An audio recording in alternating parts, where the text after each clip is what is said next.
lives around these other people, and then these people go away. And they end up going away because we've become so codependent on the need for them that we end up pushing them away through the devaluing of ourselves, because life is going to back your ass up in a corner and continue to turn you into yourself. So if you're living for your husband, if you're living for your wife, if you're living for your children, it's a circumstance that you are brewing with that energy. You are conjuring it with that energy. And the Creator is going to separate you from these people to get you all by yourself, so that you finally have to realize that you needed you the most all the time. So it's just important for you to put yourself at the center of your world, so that you don't have to lose things to appreciate yourself. Because we don't realize what we're conjuring under certain circumstances. But we be conjuring shit for ourselves. Like, the moment that you say, oh, I could never live through that, I wouldn't know what to do in that experience, I would lose my mind if that happened to me. When God say, no, you can keep your mind, you don't have a clue how strong you are. And you be like, I don't know, I just can't make it through that. I would lose my mind if something happened to one of my children. I would lose my mind, my husband, my father, my mother died. I wouldn't know what I would do. I would be done. And God says, no, you don't have a clue how strong you are. But since you said that with so much of your chest, I'm going to snatch them back from you. I'm going to clear the deck for you, just to show you that you're going to make it through. And I'm not telling you what I think. I'm telling you what I know. Everything that I've ever thought that I couldn't endure, I experienced. And God showed me you didn't have a clue just how powerful you are. But it also preconditions me in the present moment to handle my future differently, because I don't say certain things anymore. Not because I think I can't make it through. I don't want to tempt God to show me my own strength to that capacity. Never again. Does that make sense to you, family? For those of you who are buying badges, you are greatly appreciated. Let me acknowledge you by name. I appreciate you. Thank you so much. You are not taken for granted. I love you dearly. Hey, Ducci, thank you for buying another badge. I love you. I appreciate you. And who else? Let me see. Deepak, thank you for buying a badge. I love you. I appreciate you. All smiles. Thank you also. Thank you so much. Hey, the Phenom, thank you for buying a badge also. Thank you so much. Hey, Manny211, thank you too. Thank you so much for buying a badge. I see you and I appreciate you. Thank you so much. Thank you. You are a wonderful woman. Thank you. And I am. I sure am. And thank you for noticing. Hey, Phenom, thank you for buying another badge, baby. Thank you so much. In your live a little earlier, you mentioned something about having platonic relationships with divine masculine energy. How can I attract that appropriately without drowning my natural sexuality? What I would love for you to consider is conducting yourself as a lady in the presence of men. And even if a man finds you attractive, he won't come on to you in an inappropriate way once your energy, your words, your vibration set the standard that you can't get none anyway.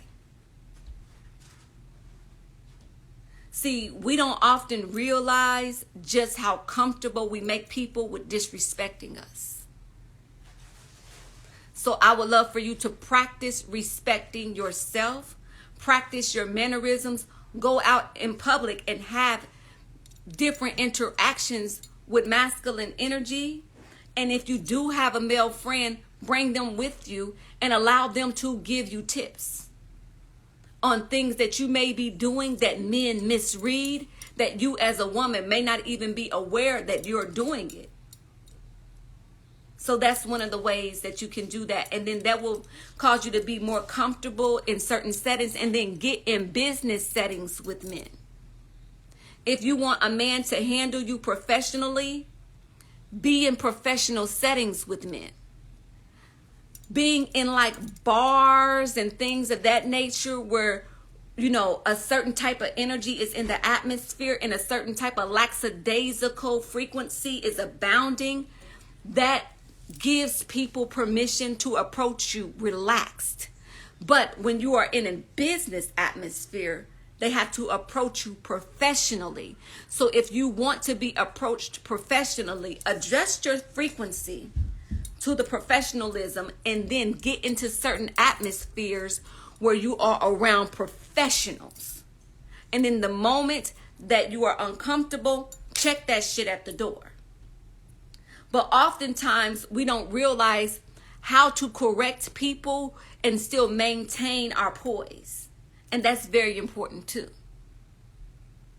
Telling a man something as simple as puts him in his place differently than making a whole scene. Asking a man, well, what would make you feel like that's appropriate to say to me? He gonna tell you. He gonna tell you. If a man says something disrespectful to you, and you ask him, what would make you so comfortable that you feel like that's appropriate to say to me? He gonna tell you what made him so comfortable that he felt like that was appropriate to say to you. And then it's up to you to address yourself and adjust yourself to the degree that that caliber of man is no longer in alignment with you on that level of frequency. Does that make sense to you?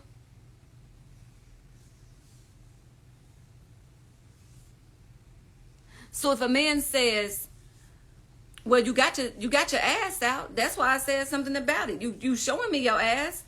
Yes, that's inappropriate. Yes, he may not have home training, but also you have to accept some accountability. Do you got your ass out? Okay, so where do we go from here? So how do you adjust your frequency to that of look but don't touch? Or see but don't say? Or do you just go ahead and cover yourself up? It's up to you in the vibration that you carry. But if you're timid and if you are shrunken and if you are already dealing with some esteem of self issues, it's going to be a lot more challenging for you to hold your weight in certain atmospheres, dress a certain type of way. So you might as well just cover yourself up.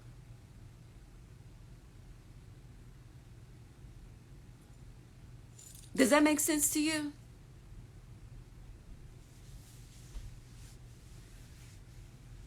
Because I'm out all the time under certain circumstances, and everything I do come with a side of titties. And guess what? Men don't try me. And when men do try me, it's usually because they off the liquor or something like that. They're in an atmosphere where I made them comfortable with trying me.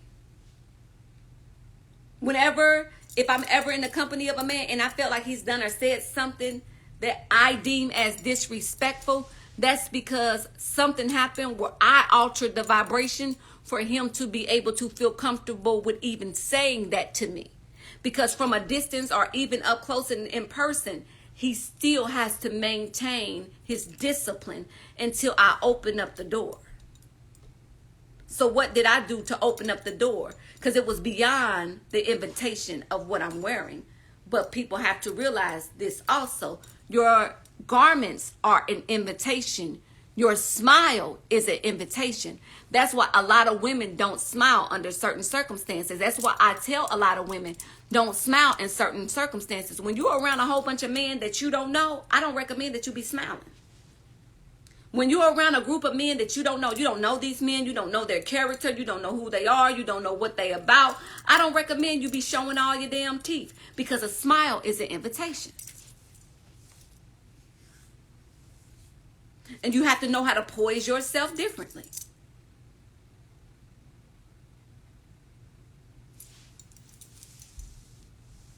So it's all up to you. It starts with you and it ends with you. But there are so many different components that will lead you back to yourself. But a lot of people don't realize this. A smile is invitation. It is.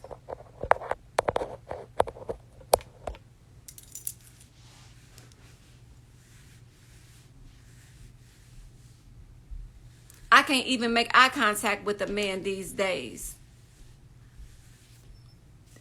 That's up to you. I make eye contact because I see you and you see me. Because I'm in certain atmospheres oftentimes, and I'm dealing with men of a certain caliber and a certain classification. And when they notice that you're timid and you come in with your head bowed and you don't identify who you are, when you don't know you queen, they handle you like peasant. So I look you in your eyes and I don't hug you. I might extend for a handshake or I might not. You might just get a nod from me, an acknowledgement. But there's nothing about me that says, come over here playing. There's absolutely nothing about me that says, come over here playing with me. Even when I'm all by myself.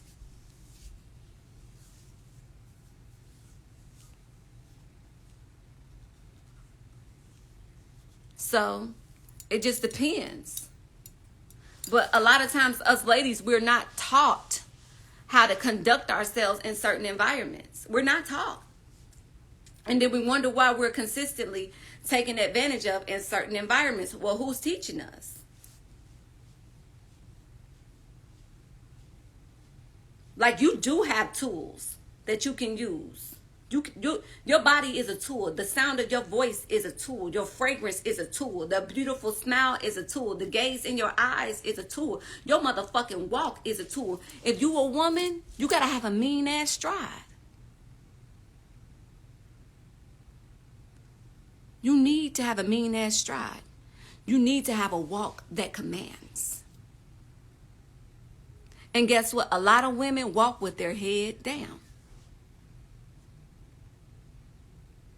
And when a woman comes on the scene and she's walking and she got her head up and she make eye contact, men handle her differently.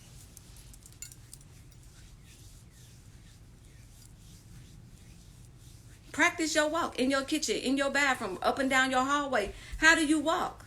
You walking all slew-footed, stumbling over your feet and shit? Because that matters.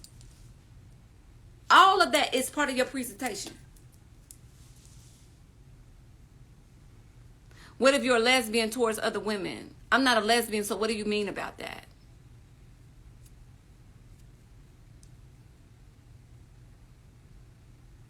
What exactly do you mean in that regard? Tell me more about that. What are your thoughts in that regard? Because I'll tell you this, a lot of men do not respect masculine lesbian women. Matter of fact, they mock them. So if you are a woman and you are a lesbian woman and you are activated in your masculine energy source and you are going into a group of men, they will shrink you. And they will remind you that you got a pussy in their own way. You can get more respect out of a man being in your divine feminine energy than you would in a business atmosphere with a man or with a group of men dressed like a man, trying to be one of the fellas in there because they don't respect it. They see you, but the moment that you want to hold your nuts, they'll remind you got ovaries. And they may tell you, depending upon who you talk to, they may tell you. Being in your femininity is such a powerful move. It's such a power play. It is such a power play. It's something about being in your divine feminine energy that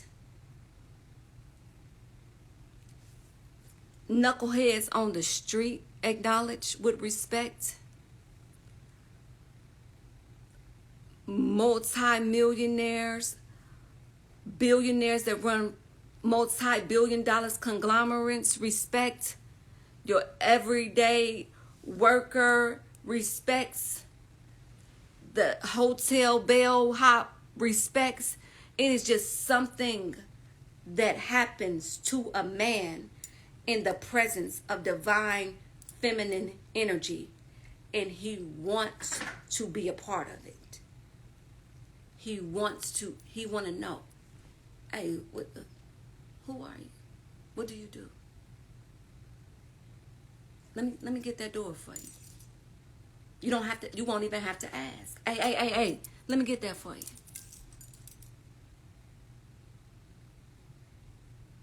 So if you are around men and they don't have that energy for you, check yourself. Check yourself. Because when you got it, they naturally succumb themselves. It's natural. We bow damn near. Yeah, that's very true, King. That's very true, Black God. That's very true.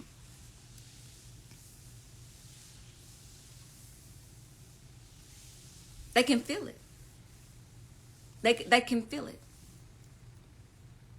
When you know you somebody and you walk into a room, they know you somebody too.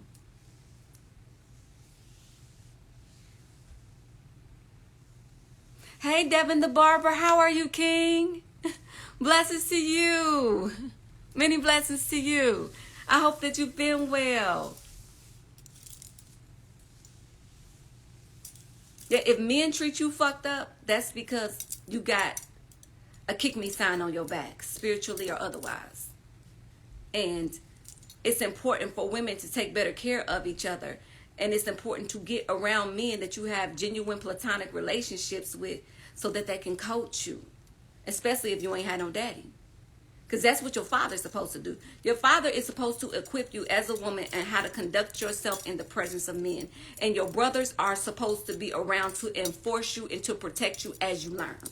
Out there in the world, learning how to be a woman amongst men. If you got brothers, that's what they're there for, to protect you as you learn, as you go try that shit out that your daddy taught you. And many of us don't even have no daddies to teach us, let alone no brothers to really protect us. A lot of us don't want to even acknowledge the reality that most of these fuckboys are raised in single mother homes. Real life. And you do something to your sons when you try to be the man of your house, woman. Even your sons don't respect you. When you're like, they may go with the flow when they're younger, but after they reach a certain stage, after they get some hair on their nuts and they done burst their first nut and shit like that, they don't fuck with you like that. Even they like, just be a woman. My eldest son was 12 years old, literally. He was 12 years old, and I had said something along the lines of, I'm doing my best to be the mother and the father, and I know and I'm sorry about your circumstance. He stopped me at 12 years old. He said, you will never be a father, so don't even try. Just focus on being an amazing mother, and you are. You're an amazing mother, but you will never be a father. You will never be a father. My son was 12 years old. He was 12.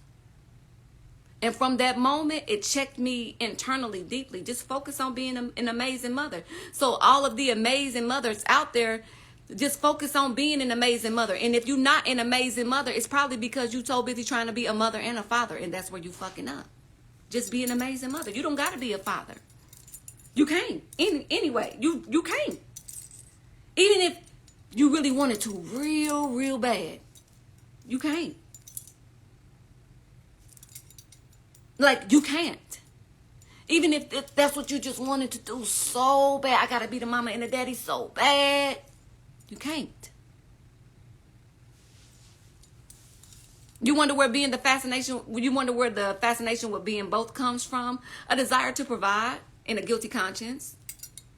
But most of the time, the guilty conscience. Sometimes it's genuinely from the desire to provide. But a lot of times it's from the guilty conscience.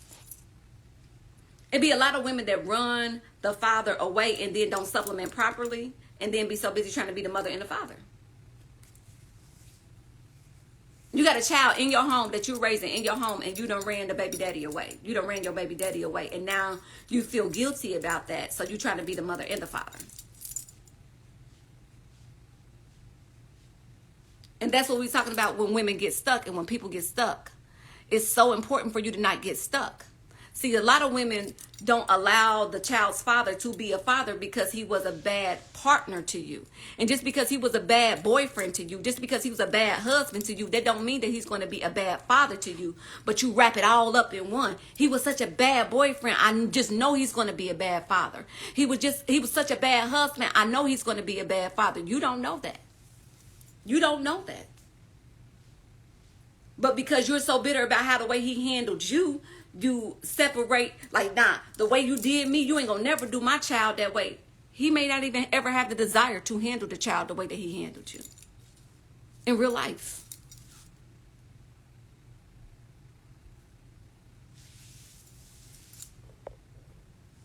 But because you know that you ran him off, now you're trying to compensate and be both. And you're failing at being the one that you're supposed to be. You failing terribly at being a good mother because you're so busy trying to be a mother and a father. And this isn't in every circumstance, but it happens more often than it doesn't.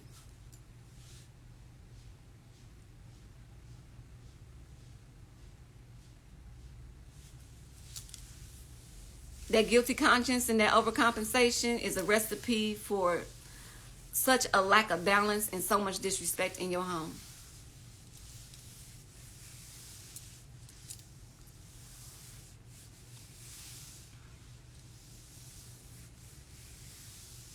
So, sometimes you just gotta let that shit go.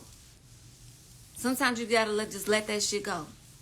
It's women out here that's suffering,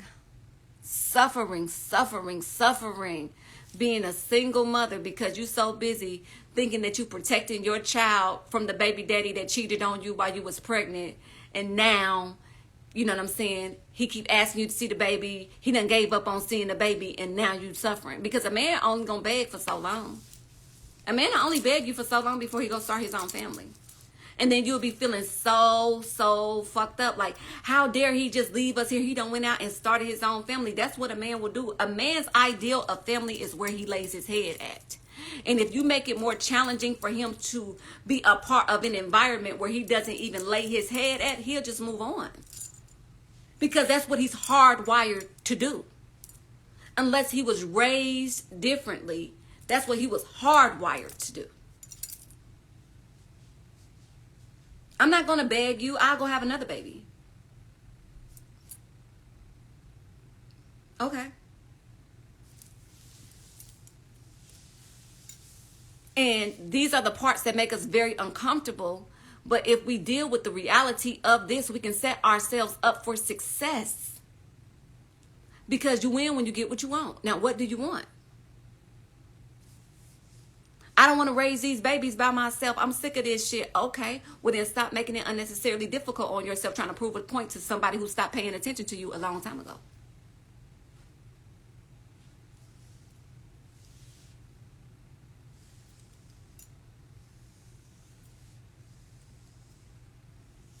Question. I've noticed it's never a problem when I go out in the world from men operating in my feminine energy. It's always other women that I see that are angered. Why is that? You probably delusion. Women probably ain't thinking about you, but because you convinced yourself that other women have a problem with you on site, then you are carrying the energy that you got a problem with them because you're premeditated in your position.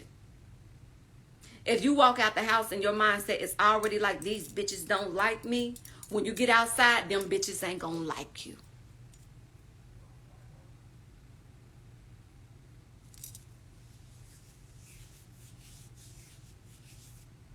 So I would love for you to consider adjusting your mindset, because probably ain't nobody even really thinking about you.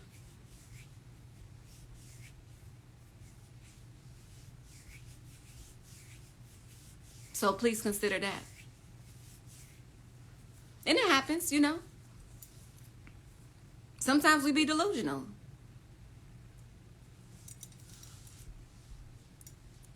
Sometimes we do. Thoughts on mothers babying adult daughters. If a mother is babying her adult daughter, it's probably because she realized just how much she fucked up when the daughter was a little girl, and now she's trying to make up for lost time.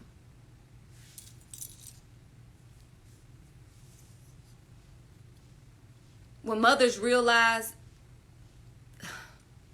just how much we learned later, sometimes we do try to relive the childhood, and that may look like an oversaturation of wanting to provide and wanting to protect, but it's too late now.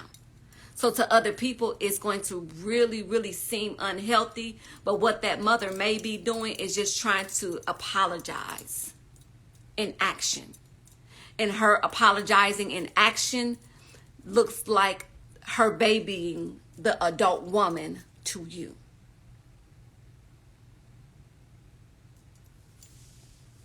And that's what the apology usually is. When most people apologize, they try to make it better. They try to fix what they fucked up. You know? So you may be witnessing an apology that you don't agree with for something that happened way before you got there that you don't even comprehend. You don't know. For example, that could be a mother that chose the boyfriend over the daughter, and then later on in life found out that the boyfriend was molesting the daughter, and then the daughter had, as you know, these strenuous relationships with men in these strange circumstances with men, and now the mother is realizing just how much of a role she played in fucking her own daughter up, and now she's trying to make up good ground with the adult daughter, trying to relive the things that she wished she would have did differently when she was just a girl, which is listen to her more and cater to her more and tell her that she's pretty and all of the things that these little girls need. Because that's oftentimes, that's what a lot of us adult women are looking for, a safe place to be a little girl. We be looking for safe places to relive the traumas of our childhoods, men and women alike.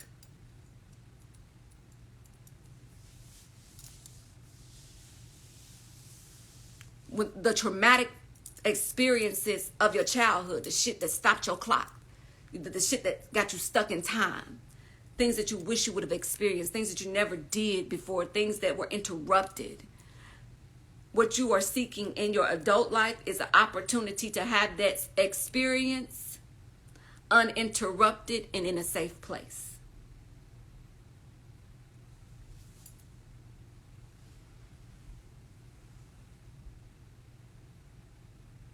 Ajna, I know this is probably off topic, but what advice would you give for someone who doesn't want to give up everything? Seems to be pushing me in that direction. Everything seems to be pushing you in the direction to give up. Give up what? Because what are you holding on to that you're not willing to release? That life is taking everything else away from you, trying to encourage you to release that one thing or those groups of things, that cluster of things that got you holding on to something that is literally the cancer in your body. Like, why won't you release it? Why won't you release the cancer in your mind? The thing that has become the cancer in your soul. What are you doing? Why won't you release that? Because the reason that you're losing everything else is because you are holding on to that. Now we need to identify what that is so you can let that shit go, because it's costing you everything else. That's what I would love for you to consider. Made by Glide. Thank you so much for buying a badge. Hey, it's Faith. Thank you for buying a badge. I love you. Gigi, thank you for buying a badge. I love you. Hey, Jess, thank you for buying a badge. I appreciate you all so much. Thank you, thank you, thank you. I appreciate you all so much.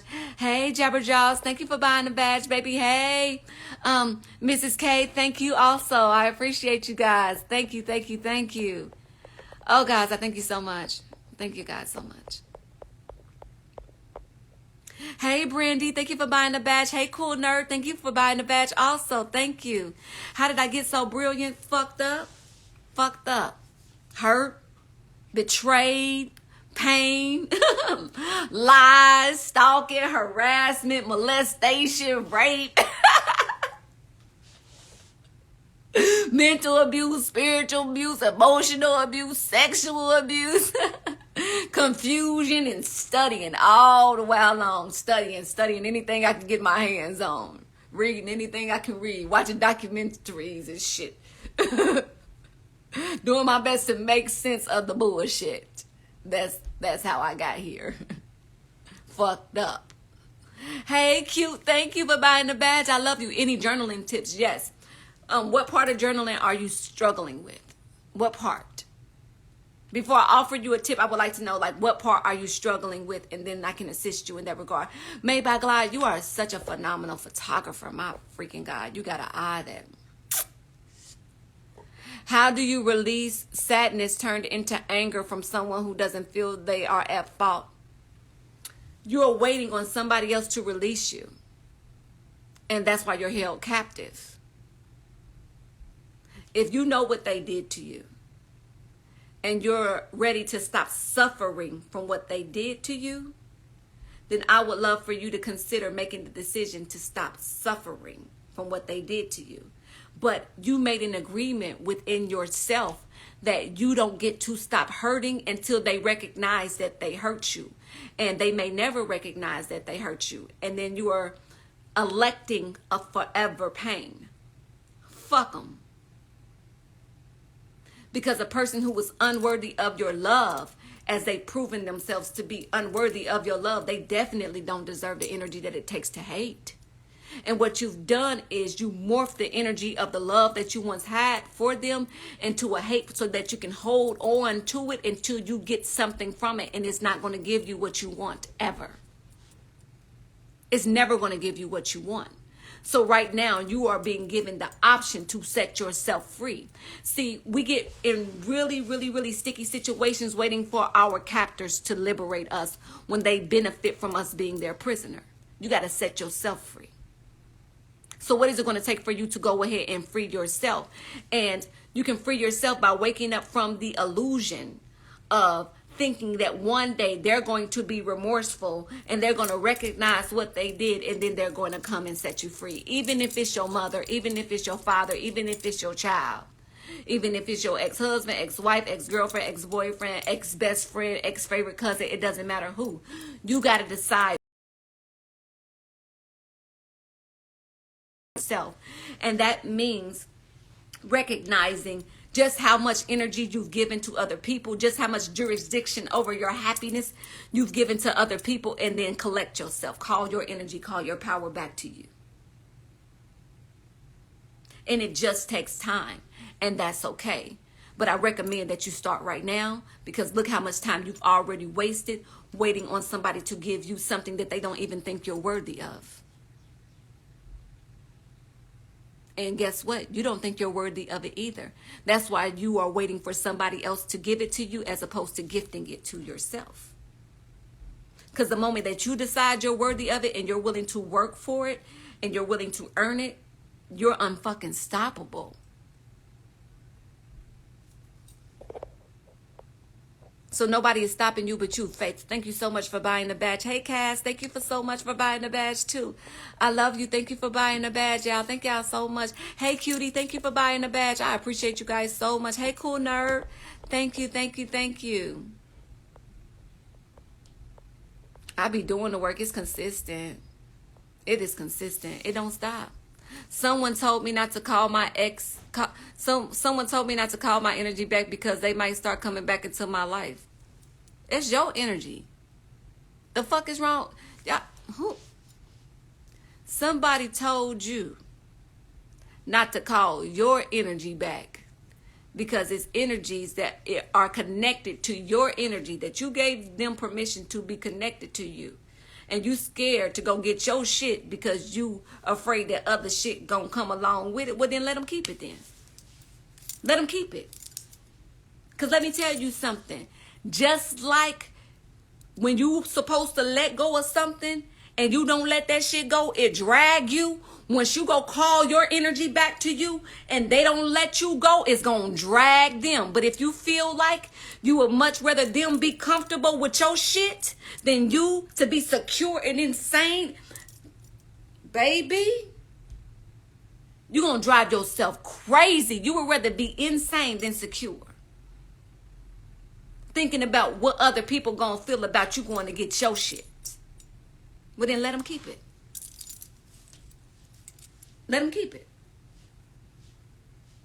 And I want y'all to pay a lot of attention to people who be telling y'all shit and what they be telling y'all.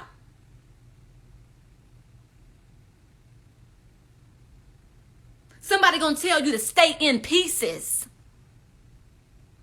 because something else has attached itself to you. So leave that part of you over there, pieces of you that you need. Leave them over there with them in case when you call it back, they coming with it. Drag they motherfucking ass till they let go.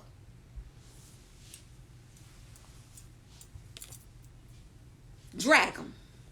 They'll let go eventually. Drag them down to the bone, to the marrow. Drag them. Call all of your energy back to you. Thank God for remembering you, putting your pieces back together. Literally remembering you. Give me my members back. You mean to tell me a motherfucker got your leg, your arm, your heart, and you won't let them keep it? Go get your shit. God, remember me as I call all of my energy back to me. Put me together, God. I call all my energies back to me. You're going to stay wide open, empty. Because a motherfucker going to tell you, don't call you back to you. Well, then stay all over the place then. Go on, scarecrow, with your scary ass. Go on. Go on, do it. If you only had a brain, you would know that they was telling your ass a fable. Call you back. Call you back. Let these motherfuckers scare y'all. They goofy ass. That's what I'm saying. People be out here just be running their mouth. People be out here running their mouth. And we be so thirsty to hear something, we listen.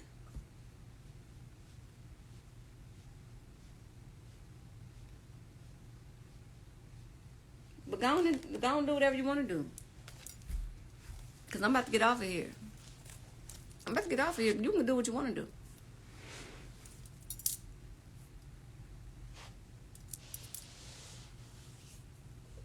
You can do what you want to do. But I'm telling you this. If you want it bad enough, you'll go get your shit. But you can do what you want to do. Maybe you don't want to be whole bad enough. I don't know.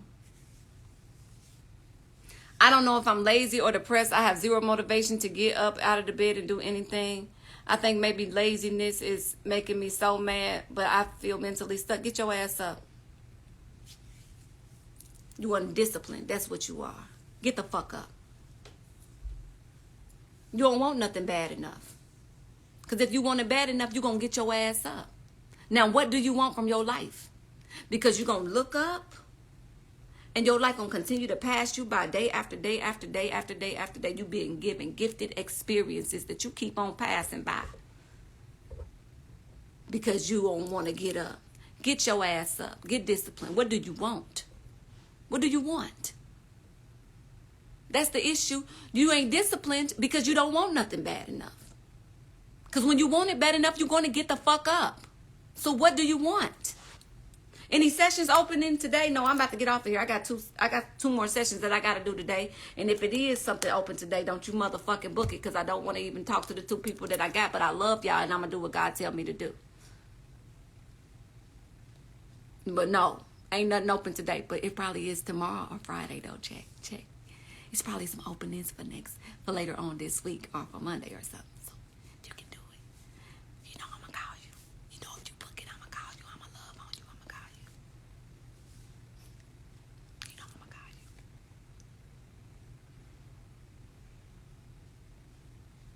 you. Yeah, discipline. When you want it bad enough, you will discipline yourself.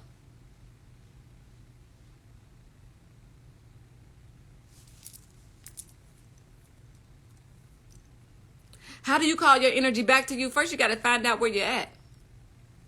So, identifying the traumas that caused you to feel less, that emptied you, that left you in pieces. Like, where were you at? What happened to you when you stopped feeling certain shit? What happened to you when you started feeling certain shit? When all of a sudden, ever since this happened to me, I wasn't the same no more. It's a piece of you over there. Go get your shit. How do you go get your shit? Address the trauma. Check what your triggers are. Because the root of every trigger is a trauma.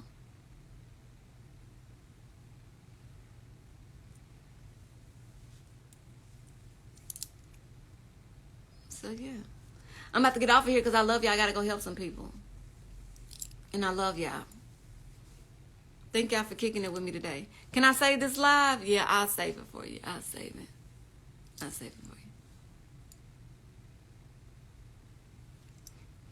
you. Yeah, triggers and consequences and things like that, they all work hand in hand. Triggers and consequences and karma and all of that works hand in hand. A lot of us just immediately think negatively when we think about it because we be doing bullshit. Guess what? If you hear karma and your mind immediately goes to negativity, that's because you scared because you be doing bullshit. Stop. Stop. Change your ways. Change your life. How do I change my life when I'm addicted to the bullshit? You got to be disciplined. That's the only way to combat addiction. Discipline. Discipline is the only way to combat addiction. It's to create another ritual in its place. That's what addiction is. Addiction is just ritual. I always do the same thing. I always end up here. I always seem to do the same thing. That's a ritual. Something has become your God in that moment under these circumstances, and you do a ritual. And you always acknowledge this. You acknowledge it through the ritual that you do. So what rituals are you activated in? What are you doing? What are you practicing? What are you doing all the time? What has become your God? What ritual are you activated in consistently? For an example, cigarettes can become your God. Anxiety can become your God. How do you honor the God of anxiety? Every time I smoke a cigarette, I calm down. Okay, so that's your ritual. And anxiety is your God, and you honor the God of anxiety through the ritual of smoking your cigarettes. It's so hard. I ain't giving you no way out. I don't give a fuck about it being hard, baby. Do it hard. When you do it hard, it feel real good. Do it hard. You waiting for somebody to tell you that it's okay. You don't have to do it. Nah, do it hard. When we say something is hard, that's what we're usually hoping that somebody gives us permission to not do it because of the difficulty. No. Because whoever promised you that it was going to be easy? Nobody. So why you telling me that it's hard? Do it hard. Do it hard. Do it with tears in your eyes. Do it with your feelings hurt. Do it frustrated. Do it angered. Do it depressed. Do it downtrodden. Do it embarrassed. Do it humiliated. Do it hard. Do it broke. Do it up. Do it down. Do it scared. Do it hard. Do it when they laughing at you. Do it when they mocking you. Do it when everybody looking. Do it when don't nobody see. Do it hard. Do it. Do it hard. Because nobody promised you it's going to be easy anyway. So how bad do you want it? You want it so bad you're willing to do it hard? Tell me if I can know. Because everybody going to reach a point in their journey where you're going to have to do it hard.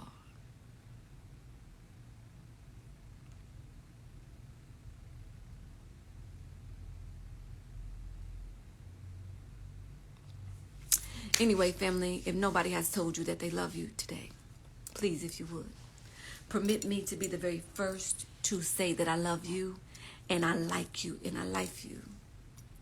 And I'm inspired by you. And you believe in me. And you give me strength to continue to believe in myself. And I wish you love and light. Life and life, peace and help. Healing and happiness. Sovereignty, sanity, your sanctity. I wish you freedom and abundance, prosperity and protection. in the perfect amount of darkness that you need to develop in your situation. And I know, like, darkness, don't be wishing me no darkness. Yeah, you need that.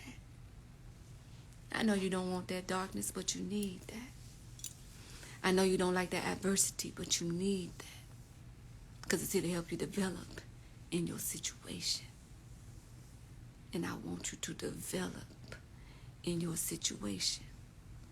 And I love you. And you matter. And I will be conducting a virtual webinar. I'm teaching from Hurt to Help, Finding Your Healing Place, Volume 1. You can secure your position right now. You can get this healing in the privacy of your own home. Sit your family down or do it as a couple. It's all up to you, you know. But I'm bringing it to you, straight to you. September the 4th at 8 p.m. Eastern Standard Time. And I'm going to be teaching. And I love y'all. And you matter. You matter to me, and I hope you matter to you too. Peace.